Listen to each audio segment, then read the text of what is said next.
Hey everyone, I'm Will Sheldon, partner at Expedition. And today we are thrilled to be joined by Roy van den Broek, founder and CEO at Rentman.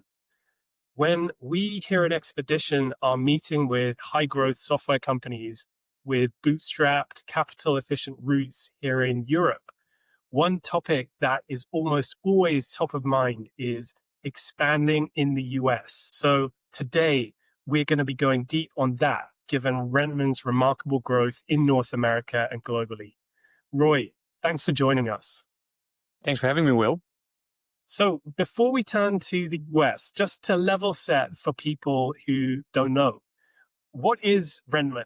And maybe give everyone a sense of your scale and growth as a business. Yeah, right. So Rentman, we call ourselves the operation management platform for events and media companies. And you probably still don't know what it means, but if you have an event, there are a lot of logistic partners, people that actually make the event happening. They bring the stages, they bring the AV, they bring the generator, and we help them run their business, right? So we do their group planning, their equipment planning, their quoting, and invoicing, everything they need to run their business so that they can make those events and those media productions happening. We did it since, I would say, I had a company myself. So, and in that company, I started the software for this company. So it depends a bit what you see as the starting date of Rentman, but we are between 12 and 10 years old. And we're currently around 120 people, growing around 30% year over year. And we're between 10 and 20 million USD. Fantastic. Yeah, congrats on the success you've been having, Roy. If we turn to North America today, I think I'm right in saying that North America is Rentman's fastest growing region, contributing about a quarter of your new business. Yeah, correct. If we rewind a bit, how did you get started in the US market in the first place? Take us back to that, because you're headquartered in Utrecht in the Netherlands. Yeah, so it started with an opportunity, right? So we were very busy expanding in Europe, and we were not really yet thinking about the US. And a big part of our success was our fast growth in Germany. That was already in the second year, the majority of our new business. And after scaling Germany, we also scaled Scandinavia. So 3 years in, we were quite an international company already. And we started with a 5-person team. And there was one guy, and he was the driver of the growth of the expansion in those two countries. His name was Tim. He was actually German. He helped us set up the German markets, also where we hired him for. He really did a good job on the Scandinavian market. And then one day he said, "Roy, I have this Canadian girlfriend, and we decided to move in together." So, oh, nice. I know this nice house here in Utrecht. He said, "Yeah, that's the hard part about this conversation because we want to move in Canada."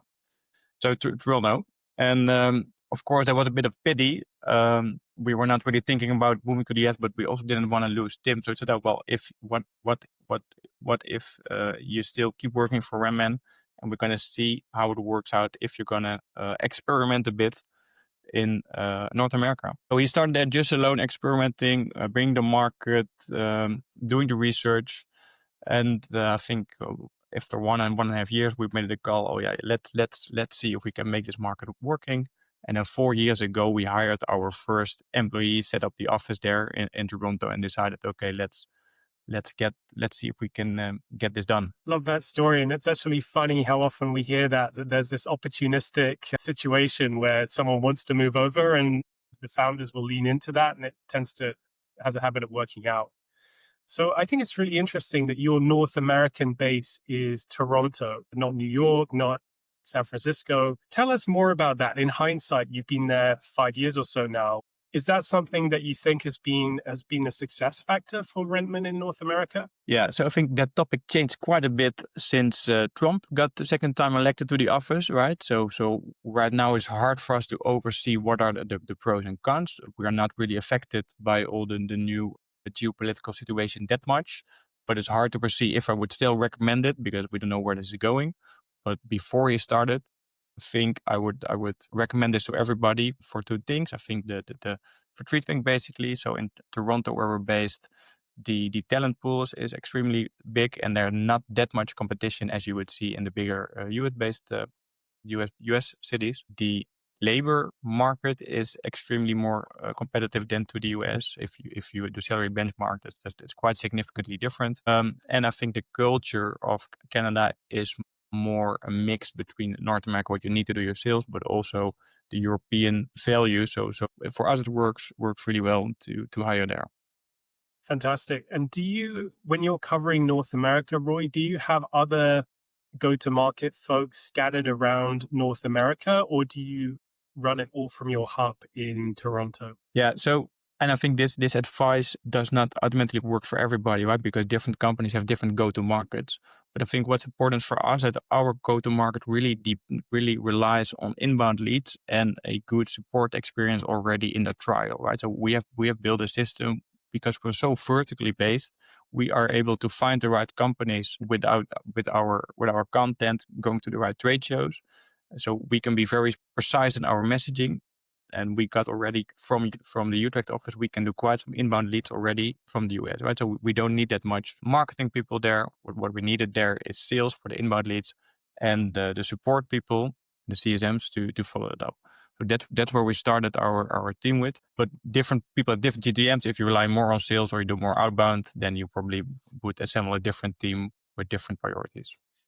Yeah, that makes sense. I guess, you've shared your experience having Tim on the team who was moving to North America. You took advantage of that. In general, there are multiple different archetypes for founders and companies expanding from Europe into North America. You could open a sales office. You, as a founder, could move over. One of your top sales folks could head over. I guess that's what's happened in your case. You could hire a distributed team. You could service it remotely from Europe. How would you advise other founders to think through that? Would you really be, having experienced it, you'd be looking for a trusted salesperson to move for a year or so to sort of test the market? Is that the approach you would do if you were doing it again, or have you seen other approaches that you think are interesting too? So what I think is very important, I think your culture, remaining your culture, that's most that's the hardest thing, but that's also I think the most important things, right? So you really need somebody that can bring um, the culture of your company in that new office that you're opening. And I think if you are planning to hire quite fast in a very short amount, I think I would recommend as a founder going there, right? Because then you are the one who really can settle that culture. If you think, okay, we're gonna hire maybe at max 10 people over a longer period, then it will also work with how we did it. But that person needs to go or needs to breathe and live in our case, Rentman values, and be able to find the right people that do that the same. And I think that's so important, because every example where somewhere it didn't work, it was because the European people and the US people didn't share the same belief. They didn't talk to each other. There were frictions because they had a different culture. Let's talk more about that. I think it's such an important point. Renman has this distinctive, powerful culture. Everyone's clear on the values. What would you say are one or two of the best ways for companies to build and maintain that culture when you become a transatlantic company? What's been working for you on that front? I think what we did different than most people is that we still relied on a physical office, right? So we still have physical office day. We did not hire a distributed team with local salespeople that only saw each other on Zoom. I think that's very helpful while building a culture. It also has some downsides, right? Because finding talent is way harder. But for us, we took that route. It's important to get them over, right? Be inclusive in talking about your event. It is not, when we do an event in Utrecht, it's not the Remmen event, but it is the Utrecht event, and we also do the Toronto event. So in your presentation, be always mindful that there are other people. Be mindful in scheduling your meetings that majority of the meetings where everybody needs to go, they need to be in the time zone where people from the other office can also join. And I think this gets forgotten quite often, and we really have people, for instance, our office manager who needs to remind people, hey guys, this meeting is not very inclusive because you want people to join but they cannot. So it's a constant constant thing, and also in the small things. Yeah, that makes sense. When it comes to attracting new folks, Roy, as a European company, especially one that's been very capital efficient, not a high burn VC track journey. How do you find to stand out in the very competitive talent market?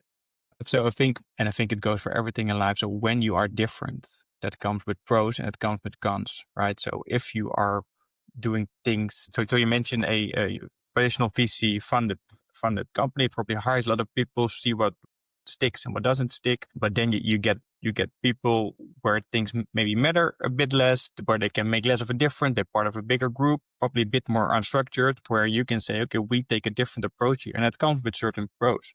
And you need to really highlight those pros and not focus too much on the things where obviously they're pros, right? And that's how I think, yeah, see what makes you unique and find people that really like those things. And I think there are a lot of things that makes us unique. And I think ownership, if you have a smaller team, you can really make a difference. And good people really want to make a difference. And people that want to see the impact of their work, well, they might be better for a small company where really every decision they do actually matters. Yeah, I love that. When it comes to interviewing folks for that team, Roy, if you think back to particularly some of the earlier hires, let's get tactical for a minute.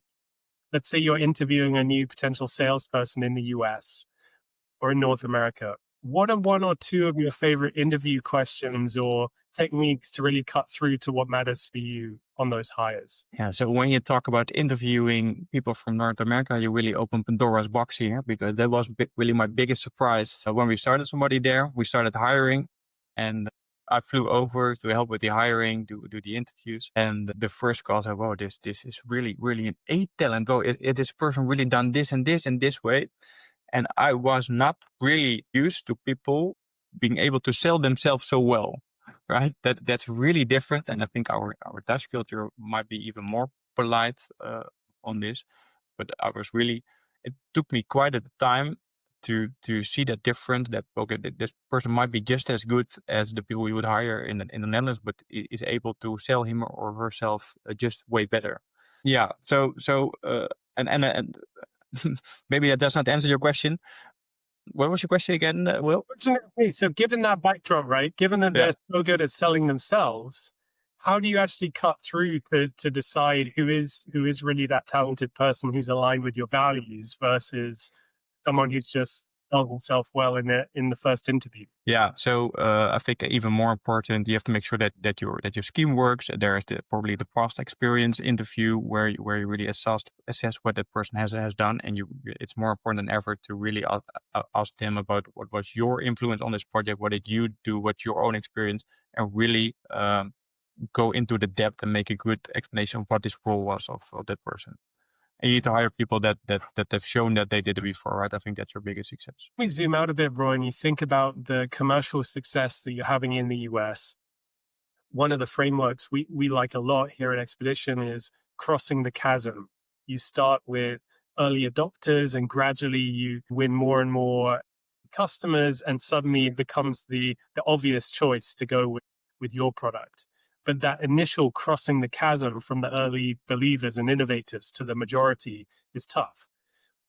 When you think back to the journey you're on at Rentman, what have been one or two key elements of crossing that chasm and building that customer base of referenceable customers and the trust in North American market? For us, it was important to get the product right. So we the moment Tim flew there, we did not start with a sales project, but we started with doing all the interviews of all the other parts of the software stack that we needed to integrate with. And we felt, okay, if we go to market, there's only one chance to do it right. And if they have the impression that we are not the right fit, it's going to get hard to get through it. I think that's an important insight. So to play that back to you, when you were really planning to enter the US, something you did preemptively was to do the work on the product side, making it localized, relevant with integrations, etc. And that just increased your chance of success. When you land those first few customers, it's going to go well, and they will act as lighthouses for you in that market. Yes, especially if you do inbound sales, right? So you have only one impression to showcase that we really understand their industry, and you cannot compensate that with a salesperson doing all the talk. So really your sales pitch is the moment they open the software, and that really needs to be localized, and that means American localized, right? That does not mean that we, with our Dutch English, translate all the words. I think we also underestimated a bit how different that was than, for instance, going to Scandinavia, that we also did in English. Yeah. And if you think back to your timeline, Roy, you had Tim moving over. He spent a year or so there learning about the market. Then you decided to open the office and hire a team there. Where in that journey of Tim moving, hiring the team, did you really put the work in on that product localization and relevancy for the US? That started the day he flew there, right? But I think for us, it's important to know that we come from the Netherlands, and the Netherlands has only 17 million people. And if we want to grow a significant business, we have to think international, right? So in our first year, we were doing German sales and sales in Scandinavia. And well, what I say for localizing for the US market, of course, it also applies for the German market, right? So from the first letter of our code, we were aware that if we want to grow this, our software needed to be ready to be localized in the most extreme forms, because otherwise we could not grow a significant company. And that comes with growing up in a small company. So you start thinking about it quite early. That's fantastic. Roy, this has been great. Thanks. And maybe in closing, I'd love to ask, if you put yourself in the shoes of another founder who's yet to go into the US, what would be your top 3 tips for other European software companies preparing for their US expansion? Yeah, so a year ago, Canada would be my number 1 tip. I think that brought us a lot. Not don't start over in US, but maybe start in Toronto in our case. Not sure how that's going to age out in the next 3 years, but I think long term it will still be a winning strategy. I think it is important to remind yourself that and probably you see that already in your business, that always your culture wins, right? So invest in your culture first before you invest in your strategy, and either code it yourself or make sure that the culture that you live in Europe, that unique culture, you find your way of that in North America. And I think it really helps if you build a network out there, right? So maybe partner with a growth partner that knows how to expand, that has a network, or that can give you a head start. And I think that the biggest tip I would give myself if I would do it all over, start earlier, right? Just go. A lot of things you can do wrong, but in our case, I think we would be further if we started earlier, and I would do that different. Roy, this has been fantastic to hear your learnings from your North American journey so far. Of course, in some ways, still so early and so much exciting stuff ahead. So really excited to be on the journey with you. Thanks for taking the time to speak with us and to share these insights with folks out there, and look forward to speaking to you again soon. Thanks so much for taking the time. Thanks, Will. Have a good day.